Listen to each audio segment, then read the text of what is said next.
A separação de poderes é introduzida no mundo ocidental a partir do final do século XVIII, com aquilo que nós chamamos de surgimento do constitucionalismo moderno.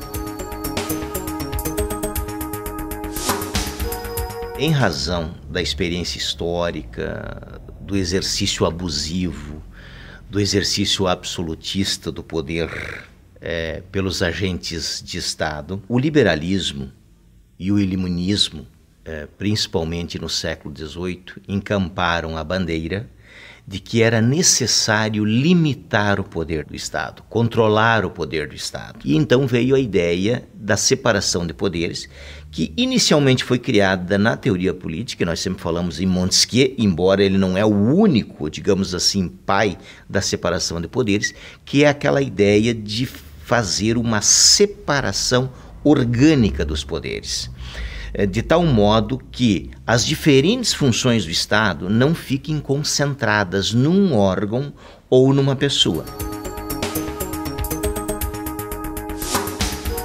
Quais são as funções típicas do poder legislativo atualmente? Legislar, criar o direito, inovar a ordem jurídica, fiscalizar especialmente o poder executivo. O legislativo também tem a função de aprovar o orçamento e até tem a função de julgar, processar e julgar. Por exemplo, no caso de uma denúncia, uma acusação de um processo que gere um processo de impeachment. O poder executivo, ele é o executor das políticas públicas. Centraliza, digamos assim, as ações, os serviços que atendem à população. Então, por exemplo, as políticas, os programas de educação, saúde e tudo mais é uma competência do executivo. E o poder judiciário, ele tem a principal função de prestar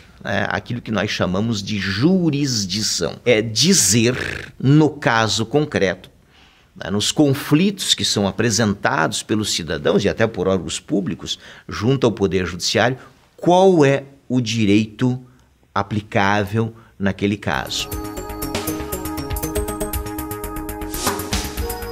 A independência funcional dos poderes, ela é essencial. Um poder é independente perante o outro. Eles são autônomos, são independentes e, entre eles, há um sistema de freios e contrapesos.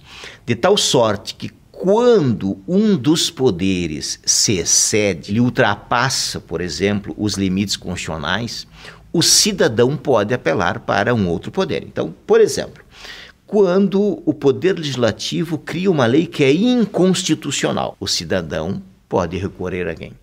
Ao Poder Judiciário. Se o Poder Judiciário passa a aplicar inadequadamente leis, inadequadamente a Constituição, também é possível fazer o quê?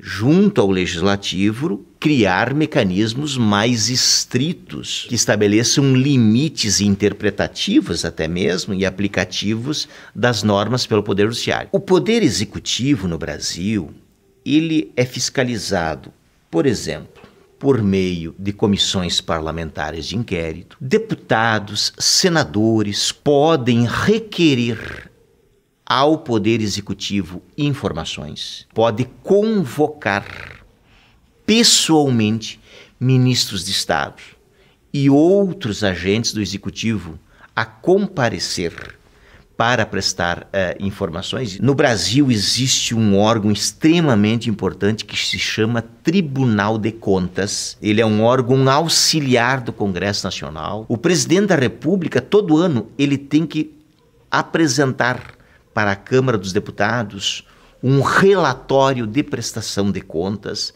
Então, há inúmeros mecanismos por meio dos quais o Poder Legislativo fiscaliza o Executivo. O Judiciário atua, estabelecendo limites à atuação do Poder Executivo quando o Poder Executivo toma decisões que ultrapassam aquilo que está previsto em lei, aquilo que está previsto na Constituição.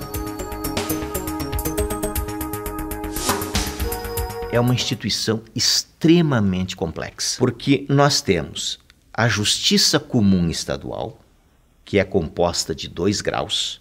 No primeiro grau nós temos os juízes estaduais, em segundo grau nós temos os tribunais de justiça. Nós temos uma Justiça Federal Comum, também com duplo grau, temos os juízes federais e temos os tribunais regionais federais. Atualmente são 5, mas já há autorização para a criação de um 6º Tribunal Regional Federal, que terá sede em Belo Horizonte. Nós temos justiças especializadas, uma justiça do trabalho. Nós também temos uma justiça eleitoral, que também é uma justiça especializada. Temos a justiça militar. Então nós temos 2 justiças comuns e temos 3 justiças especializadas. Ainda temos no Brasil os chamados tribunais superiores. Temos o Superior Tribunal de Justiça, que julga recursos, por exemplo, que vêm da Justiça Estadual Comum e da Justiça Federal Comum. Há o Tribunal Superior do Trabalho, que julga recursos, processa e julga recursos que vêm da segunda instância da Justiça do Trabalho. Temos o Tribunal Superior Eleitoral e ainda temos o Superior Tribunal Militar. E, por fim, temos um órgão de cúpula do Poder Judiciário, que é o Supremo Tribunal Federal. É muito comum as pessoas verem o Supremo Tribunal Federal como mais um tribunal superior. Mas ele não é, juridicamente falando, um tribunal superior. O Supremo Tribunal Federal, ele foi criado em 1890 e desde então ele tem 2 grandes atribuições. A principal atribuição é ser o guardião da Constituição. Portanto, o Supremo Tribunal Federal é uma corte constitucional. Tem no país a última palavra sobre a interpretação da Constituição. Ele também tem algumas competências, algumas atribuições que nós chamamos de ordinárias, que, por exemplo, é processar e julgar criminalmente agentes públicos. Então, quando o presidente da República pratica um crime comum, uma infração penal, ele é processado e julgado pelo Supremo Tribunal Federal. Deputados, senadores que no exercício, no cargo, exerçam crimes que têm relação com o cargo, por exemplo, corrupção, se houver uma denúncia criminal, é o Supremo Tribunal Federal que tem a competência.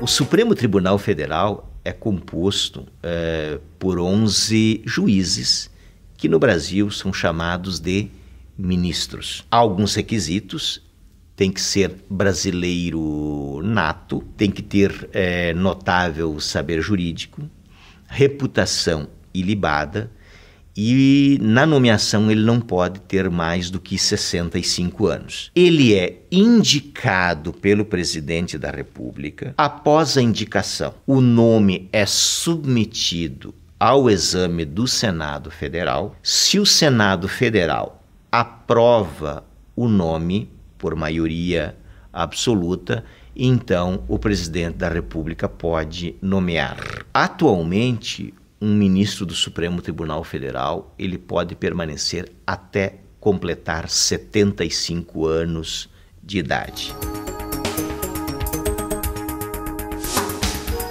Ele pode perder o cargo. A principal hipótese é quando ele pratica crime de responsabilidade, ou se ele for processado e julgado pelo Senado Federal por crime de responsabilidade.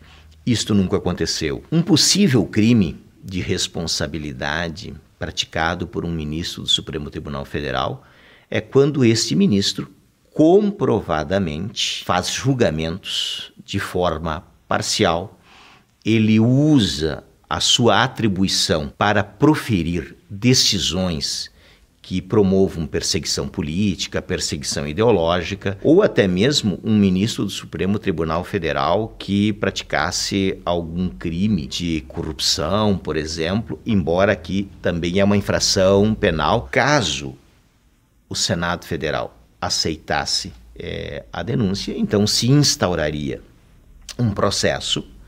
Evidentemente que nesse processo seria garantido ao ministro a ampla defesa, o direito ao contraditório e, ao término, haveria a votação no Senado Federal e, se houvesse uma maioria de 2/3, então o ministro do Supremo Tribunal Federal perderia o cargo.